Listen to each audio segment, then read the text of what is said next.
கிதியோனை எடுத்துக்கிட்டீங்கன்னா நியாயாதிபதிகள் 6வது அதிகாரத்துல, அப்பொழுது இருந்த மீதியானியர் இஸ்ரவேல் மக்கள் வெள்ளாமைகளை கெடுத்து அவர்கள் தானியங்களை களத்துல இருக்கிறப்ப கொள்ளையடித்து கொண்டு போய் விடுவார்கள். ஆடு மாடுகளை எல்லாம் ஓட்டிட்டு போயிடுவாங்க. இப்படி இருக்கிற பொழுது கிதியோன் தன்னுடைய கோதுமையை பாதுகாக்கும்படியா அவன் பயத்தோடு அவன் கோதுமையை அடித்து களத்துல அடித்து கொண்டு இருக்கிற பொழுது கர்த்தருடைய தூதனானவர் போய், பராக்கிரமசாலியே, கர்த்தர் உன்னோடு கூட இருக்கிறார். அவன் சொல்றான், ஐயோ ஆண்டவரே, கர்த்தர் கூட இருந்தா எங்களுக்கு இப்படி நேரிடுவானேன். இப்படி மீதியானியர்கள் வந்து இப்படி கொள்ளையடித்துட்டு போகிறார்களே, கர்த்தர் எங்களுக்கு துணையா இருக்கவில்லையே. எங்கள் பிதாக்கள் சொன்ன அந்த எகிப்திலிருந்து அழைத்து வந்த பொழுது கர்த்தர் செய்த அந்த அற்புதங்கள்லாம் இப்பொழுது எங்கே? கர்த்தர் எங்களை கைவிட்டாருன்னு அவன் தாழ்வு மனப்பான்மையில இருக்கிறான். ஆனா கர்த்தருடைய தூதனார் சொல்றாரு, நீ பயப்படாத, கர்த்தர் உன் கூட இருக்கிறாரு. ஒரு மனுஷனை துரத்துகிறது போல மீதியானியரை நீ முறியடிப்பாய். அப்ப தேவன் தம்முடைய ஜனங்களுக்கு என்று ஒரு இரட்சகரை ஏற்படுத்தும்படியா கிதியோனை தைரியப்படுத்தி அவனோடு பேசி அவனை யுத்தத்தை நடத்தும்படியா செய்கிறாரு. அவர்கள் எல்லாரும் முறியடிக்கப்படுகிறார்கள். தேவன் கிதியோனை கொண்டு தம்முடைய ஜனங்களை பாதுகாக்கும்படியா அப்படி காரியங்களை செய்தார். இப்போ நோவா ஆதியாகமம் 6வது அதிகாரத்தில் எடுத்துக்கிட்டிங்கன்னா, பூமி முழுவதும் சீர்கட்டு போய் இருக்கிறது. மனுஷனுடைய இருதயத்தின் நினைவுகள் நித்தமும் பொல்லாததா இருக்கிறது. மனுஷனை உண்டாக்கினதற்காக கர்த்தர் மனஸ்தாபப்பட்டார். அப்ப எல்லாரையும் அழித்து விட வேண்டும் என்று தீர்மானித்து அவர் பூமியை பார்க்கிற பொழுது நோவாவுக்கு கர்த்தருடைய கண்கள்ல கிருபை கிடைத்தது. அவன் உத்தமனும் நீதிமானுமாக இருந்தான். அவன் தேவனோடு சஞ்சரித்து கொண்டு இருந்தான். அவனையும் அவனுடைய குடும்பத்தையும் காப்பாற்றும்படியாக கொப்பேறு மரத்தினால ஒரு பேழையை செய்ய சொன்னார். செய்து அதன் மூலமாக அவனை காப்பாற்றினார், அவனுடைய குடும்பத்தை காப்பாற்றினார். அவன் மூலமாக அவர் வைத்திருந்த அந்த நோக்கத்தை நிறைவேற்றுகிறார். பூமி முழுவதும் அழிந்து விட்டது.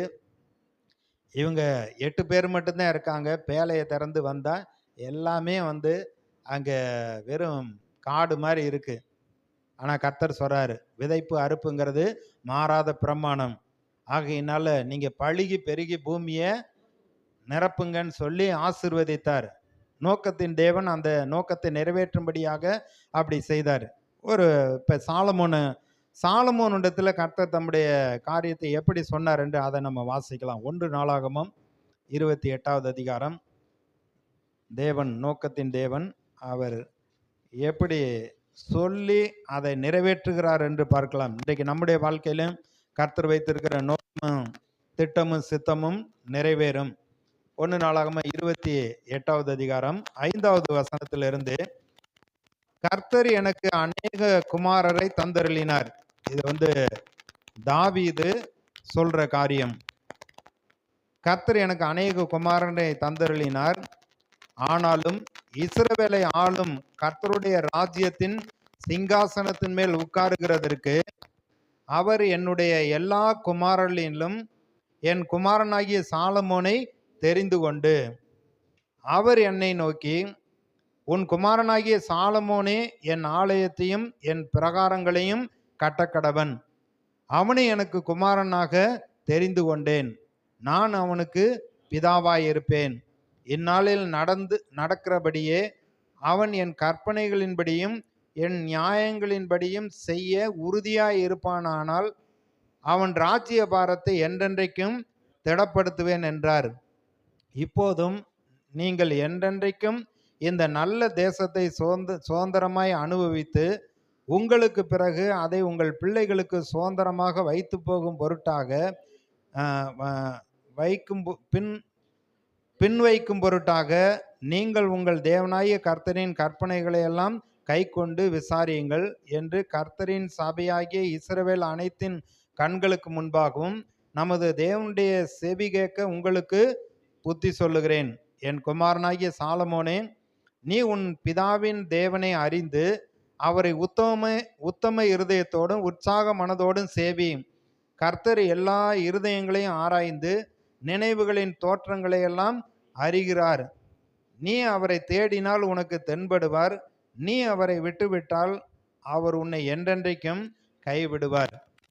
இது தாவீது சாலமோனுக்கு சொன்ன காரியம் பைபிள்ல சொல்லப்பட்டிருக்கிறது. இதே காரியத்தை கர்த்தர் நம்மிடத்துல பேசுவாரும் என்றால், நம்மை குறித்து ஆண்டவருடைய நோக்கம் சித்தம் நிறைவேறும்படியாக அவர் நமக்கு பிதாவாகவும் நம்மை அவர் குமாரனாகவும் ஏற்றுக்கொண்டு நம்மேல பிரியமா இருந்து என்னுடைய ஆலயத்தை கட்டுவான், என்னுடைய சித்தத்தை செய்வான் என்று அவன் என்னுடைய கற்பனைகளையும் பிரமாணங்களையும் கை கொண்டு நடப்பானால் அவனுடைய ராஜ்யம் என்றென்றைக்கும் நிலைத்திருக்கும். கடவுள் வைத்திருக்கிற அந்த நோக்கம் சித்தத்தை நிறைவேற்றி முடிக்கிற வரையில காலத்துக்கு முன்னாடி நம்ம சாக முடியாது. அவரை நம்ம தேடினோம்னா, உற்சாக மனதோடு அவரை அறிந்து கொண்டோம்னா நம்ம என்றென்றைக்கு நீடித்து நன்றாக வாழ முடியும். அதைத்தான் தேவனுடைய நோக்கம் சித்தம் சாலமோனுடைய வாழ்க்கையில அதை நிறைவேற்றும்படியாக சொன்னார். அதை அப்படியே நிறைவேற்றினார் என்று பார்க்கிறோம்.